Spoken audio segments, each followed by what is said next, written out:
Gross मोटरमध्ये तुमचं बाळ झोपलेलं असताना ते एका अंगावरती होण्याचे सुद्धा प्रकार आता करत असेल.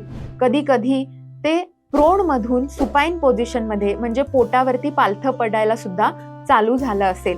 आता फाईन मोटर माइलस्टोन्स मध्ये काय येतं तर तुमच्या बाळाला जर एखादी वस्तू त्याच्या आवाक्यामध्ये जर तुम्ही आणली तर ती वस्तू त्याच्या दोन्ही हातांनी आपल्याकडे ओढण्याचा, ग्रास्प करण्याचा प्रयत्न हे बाळ करत असणार आहे. याला बायडेक्स्ट्रस म्हणजे दोन्ही हातांनी एखादी वस्तू पकडणं असं म्हणतात. याशिवाय एखादी गोष्ट आपल्या हातामध्ये जास्त वेळ ठेवणं हे सुद्धा आता त्याला जमत असेल.